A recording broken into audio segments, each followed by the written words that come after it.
My pity party was interrupted by the sight of two mysterious men in black suits heading into my boss's office. It didn't bother me.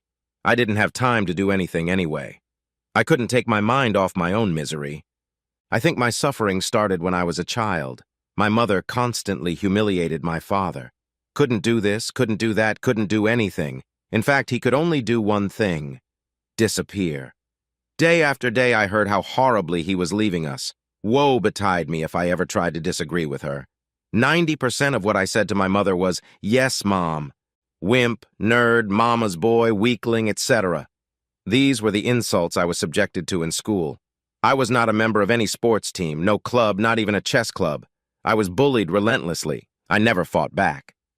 My salvation was the bully's conclusion that after a while, bullying me became uninteresting. Stephanie was what I called a rich girl beauty, meaning she wasn't a beauty queen, but she was rich, dressed well, and wore a lot of makeup. She hung out with pretty girls because her money made her acceptable to them.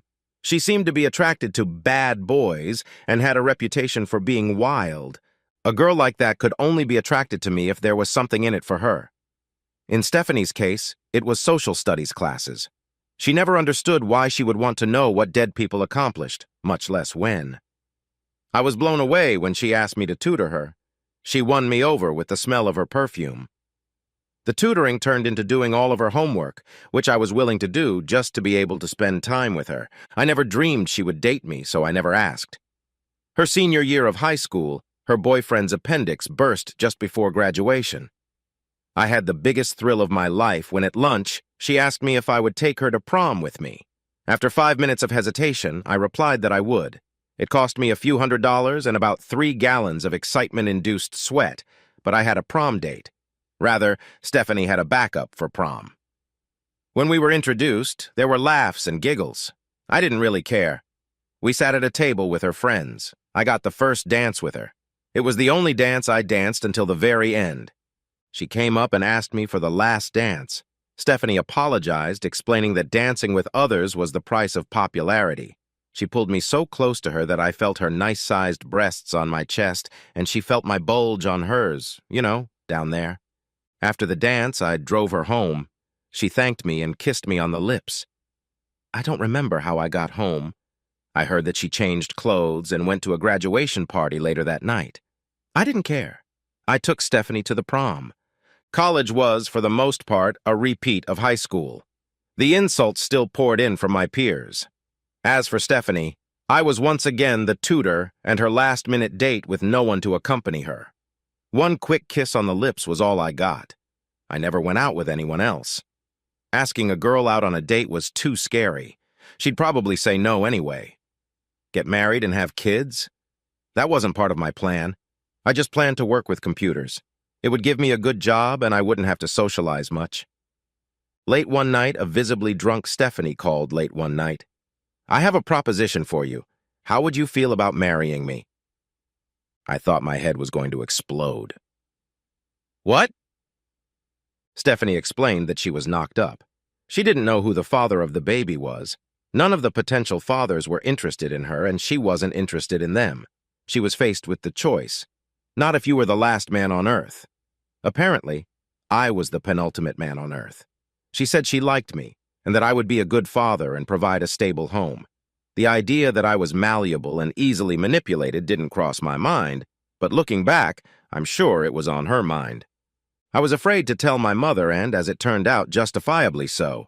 The news sent her blood pressure skyrocketing and she passed out. My wedding had to be postponed until after the funeral.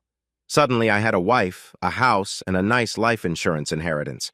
The fetus couldn't handle the alcohol Stephanie drank. It was stillborn. Some might conclude that Stephanie was trying to drown her grief after losing a child, but I knew she was just doing what she usually did before and after the birth of a child. I never told Stephanie what to do or what not to do. I was surprised she didn't ask for a divorce. It seems that somewhere along the way, Stephanie came to the realization that staying married to me was good for her image and a safe beachhead from which she could do whatever she wanted and go unpunished. At first, she was cautious in her dealings. Success forced her to become more open. I never challenged her. I was too grateful for her part-time job. I was afraid that if I fussed, I would be left without her altogether. Soon she began to openly talk about her cheating. "I'm leaving tonight, don't wait up for me," is what I heard if she said anything to me. Once in a while, I would get pity sex or sloppy seconds. That brings me to last night. My wife and her lover tied me to a chair. I had to watch while they had sex. When they were done, they explained to me what the role of a cuckold was and why I had better not disobey or even think about divorce. They told me I was weak. If I got sex from her once a month, I should be grateful.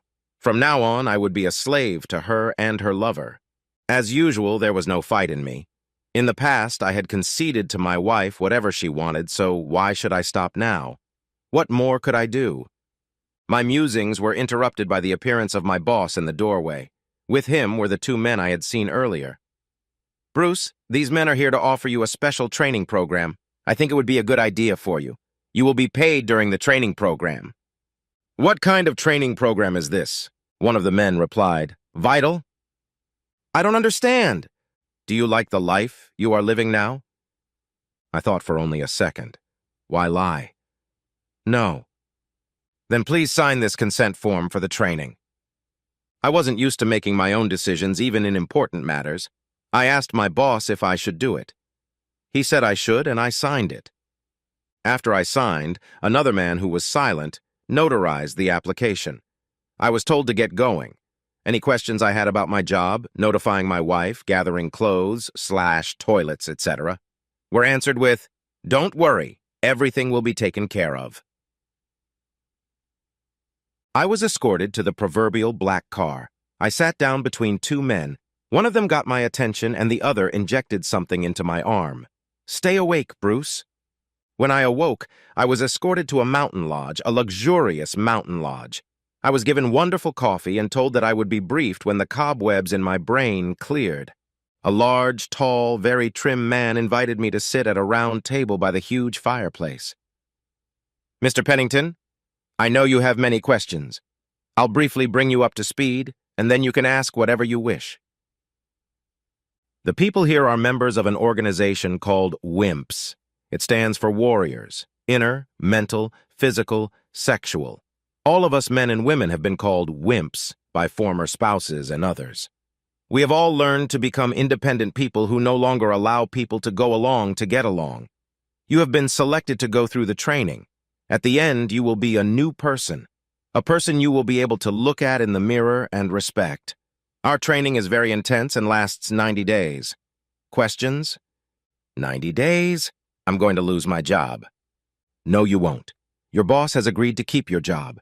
Frankly, because of the way you behaved, you were going to be fired. Your job is one of the things this training will save or improve. My wife, does she know what's going on? She's the last person we want to be kept in the loop about what we're doing. Do you really care what your unfaithful wife thinks? What kind of wife has sex with her lover in front of her husband? Have you heard what they have planned for you? You may not like it, but you will thank us later. Your wife will be served with separation papers and instructed not to attempt to contact you during this time. The graduation and the 90-day separation coincide. After that, you are free to do whatever you wish. If you file for divorce, it can be done in 60 days. What if she rips me off financially during that time? That's already been taken care of. Half of all your assets have been transferred to a new account in your name only. One of our lawyers is working on protecting even more of your assets. Our private investigator already has photo, video, and audio evidence that can be provided to her lover's wife and her boss. Her lover works at the same place, so there are plenty of options for revenge. How can you do all this legally? First of all, you gave us full power of attorney. Second, who says anything we do is legal? What we do is fair. Surely you know that fairness and legality are not always the same. Any other questions? I was still in a daze. I had resigned myself to what was next for me. What did I have to lose? My next day started bright and early, stretching, a walk, and then food, eating the worst-tasting food I've ever tasted. But they said it was healthy. After working out before breakfast, I was hungry enough to eat shit. I don't know what shit tasted like, but it couldn't have been much worse than what I had to eat 5 times a day. After my pre-breakfast workout, I was exhausted and wanted to take a nap. But naps weren't on the agenda. First, there was a full physical exam. I was deemed healthy enough to undergo training. Then there was basic training. I was made to do squats, push-ups, barbell exercises, sprints, and other feats of strength, speed, and endurance. My head instructor had the saddest look on his face. He took a deep breath and said, "We have a lot of work to do." The first week was almost entirely devoted to physical improvement. I worked harder on the first day than I had in the last 5 years. There were a lot of muscle-building exercises, 8 hours after lunch. I was sweating, huffing, and puffing, and I felt like my heart was about to jump out of my chest. I had made the mistake of complaining. It felt like 10 of the worst drill instructors from hell had suddenly appeared and whipped me. Once burned, forever learned. My muscles ached badly, and it took me several hours of exercise the next morning to recover from the aches of the first day. Thankfully, it got better as the week progressed. At the end of the first week, I was placed in front of a full-length mirror. Next to the mirror was a life-size cutout picture of me when I first arrived. I couldn't believe the difference. I looked so much better. They explained to me that it would be easier to accept the rest of the workouts if I started to see a positive physical difference. There were many more body workouts, but they introduced classes to improve my self-esteem. Not all of them were positive. In fact, they were tearing me down to build me up. There were short classes where they would act out what my wife and her lover had said to me. Then they would ridicule me and ask why any man would put up with it. I was ashamed of the way I had behaved before. Then there were classes on how I could respond other than taking the insults. It was easy to turn my revenge on my wife and mistress into motivation to complete the training. Believe me, I needed all the motivation I could get. I received basic martial arts training. I wasn't taught a lot of techniques. According to the instructor, it was not necessary. Winning a fight depends mainly on the ability to use some techniques well, not on knowing a lot of techniques. I wore a gray training suit most of the time. I wondered why they didn't take some of my clothes or buy me new ones. Eventually, I realized that my body would change so much that buying clothes until my body remodeling was complete was not advisable.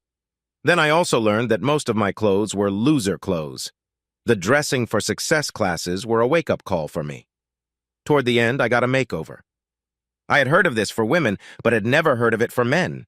Believe me, it was worth it. What I enjoyed the most was the sex training.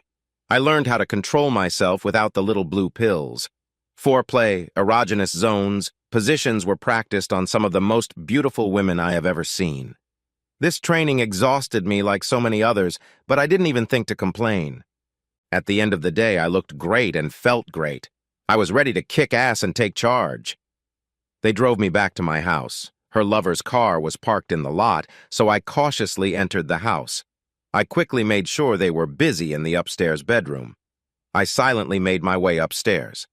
Once in the bedroom, I calmly approached and pulled her lover away from my wife by the hair. My wife didn't seem to recognize me right away. Her lover thought faster and began to reassert his dominance. He started threatening me and tried to hit me. I dodged him and smashed my toes on one of his feet. Then I knocked the spirit out of him and smashed his nose. I forgot about my wife. At that moment, the light went out. When I woke up, I saw that I was tied to the chair again. My wife and her lover were explaining to me my role as a cuckold. Then I was shocked.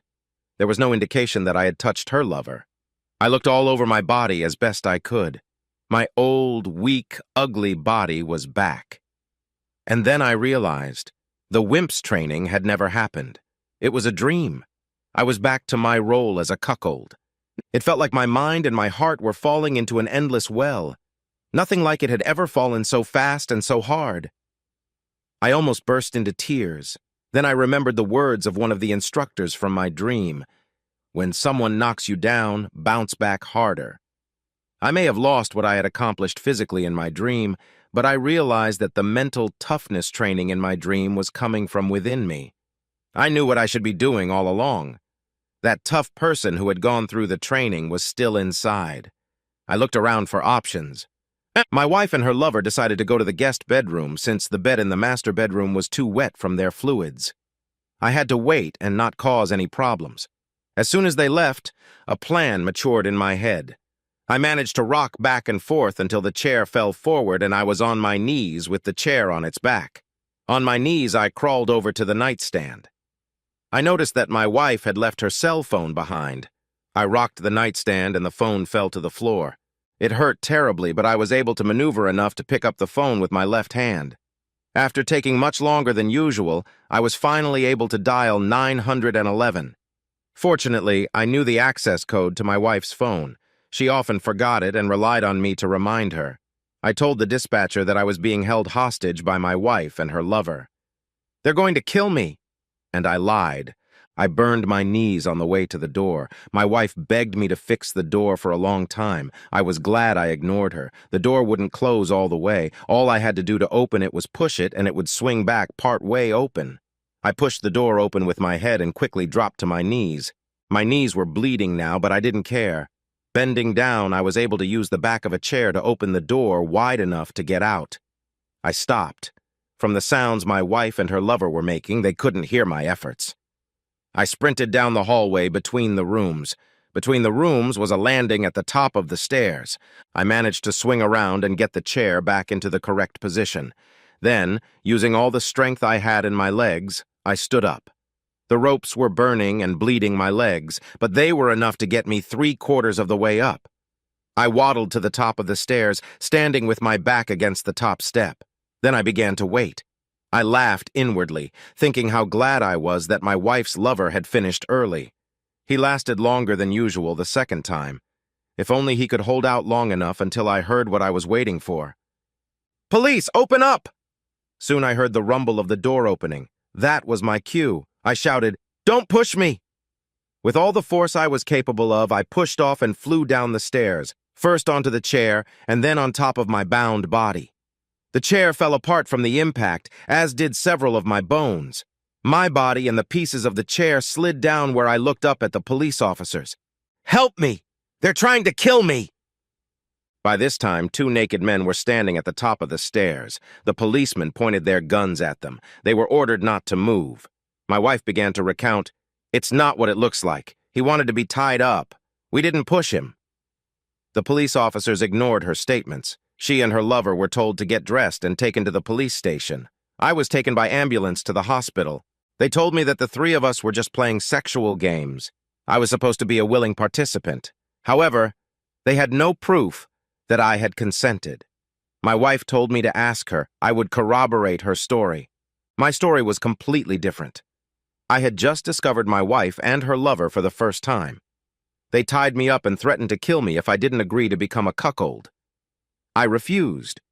When they went to their room to discuss how to get rid of me, I managed to get out of the room. Then they rushed at me and their touch made me fall down the stairs. The policeman told me what my wife had informed them. I said, "I did not tie myself to the chair. If I had consented, why would I still be tied? I could have died falling down the stairs. Why would I have taken that risk?" My story made more sense than theirs. By the time of the trial, I still had visible physical evidence of the injuries I had sustained as a result of being pushed down the stairs. Based on my appearance and the lack of evidence in favor of their side, they got 5 years for assault. They got off with an attempted murder charge. My divorce went through. I got the house and she got 50% of the joint assets. No alimony or family maintenance was awarded. As soon as I felt better, I went to work. My boss said, "It's long past time for you to come back. It was hard for the others to pick up your workload. Now get to work." "No." "What did you say?" "I quit." "Bruce, let's take it slow. We managed without you while you recovered. I think we can get by a little longer. Just let us know when you're back." As I walked past his sultry secretary, who I knew was eavesdropping, I noticed she was looking at me in a completely different way. I swear she was undressing me with her eyes. She said, "Let me know as soon as you get back. I have something for you." It was quite a while before I got back. I was a little surprised to find that my job was still open and I even got a raise. I found out that the receptionist had prepared something for me that several women had offered. What did I do while I was gone? Let's just say I was making a dream come true. Epilogue. 5 years later. I walked into the bar. Ernie, the bartender, was already waiting for me. "It's the one at the end of the bar, Bruce." I handed him a $100 bill. It was my standard finder's fee. I sat down next to the man. "Can I buy you a beer?" I'm not very good company. I'd love to be alone. Let me guess. Trouble with the woman? She wants you to agree to take a lover? How do you know? Ernie must have told you. Damn, busy body. He paused. You know, she doesn't just want a lover. She wants me to watch like I'm a goddamn, what do you call it? A cuckold? Yeah, one of them. I think I can help you. How? I started and run an organization called WIMPs. Here's the form I need you to sign. It will change your life for the better.